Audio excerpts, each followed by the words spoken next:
Hello everyone, welcome to Shivam coaching classes. आज हम देखते हैं चैप्टर 10 से थ्योरम नंबर 3।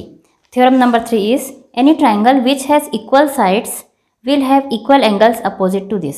अगर कोई ट्राइंगल है उसमें इक्वल साइड्स हैं, दो साइड्स अगर इक्वल हैं तो उनके अपोजिट के जो एंगल्स हैं वो भी आपस में इक्वल होते हैं। ये हमें इस थ्योरम में प्रूफ करने को बताया गया है।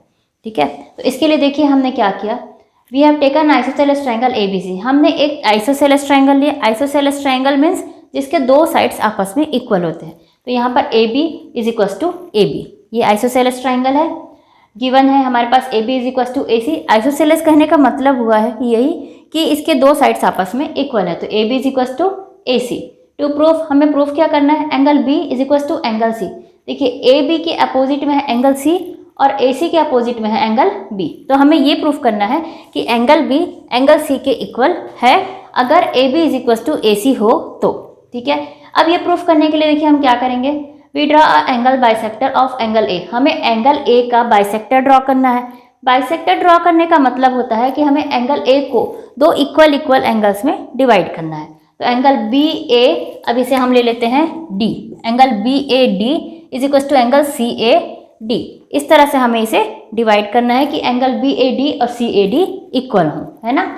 इस तरह से हमने इसे डिवाइड किया। BC को हमने पॉइंट D तक, BC में हमें पॉइंट D लिया जो कि AD पर आकर मिलता है और हमारा जो एंगल A है दो पार्ट्स में डिवाइड हो गया।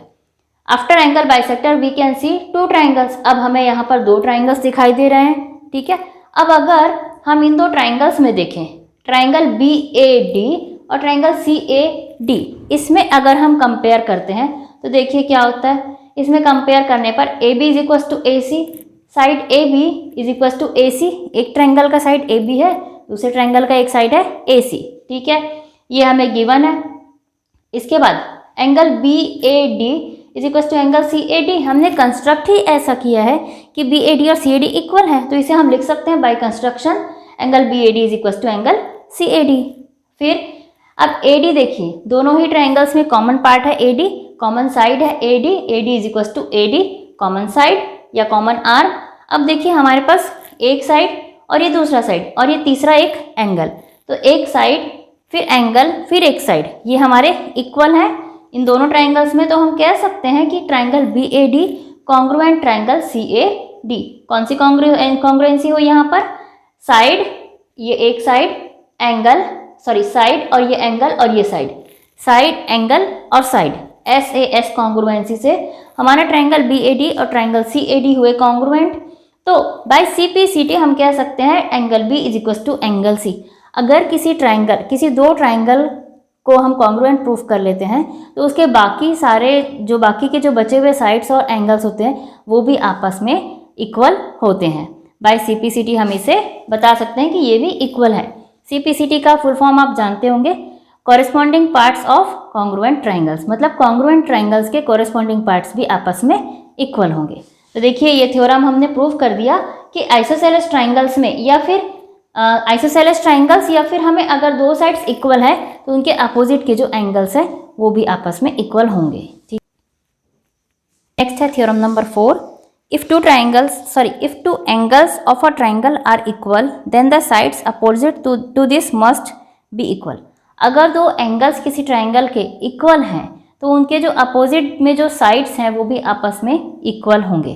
तो ये जस्ट थ्योरम नंबर 3 का ही अपोजिट है, आपको सेम डायग्राम में इसे शो करना है। तो देखिए अगर हम एक आइसोसेलेस ट्राइंगल ABC लेते हैं, है ना, वहाँ पर हम अगेन एंगल A को बाइसेक्ट करते हैं BAD और CAD में। हमने AD को कंस्ट्रक्ट किया हुआ है।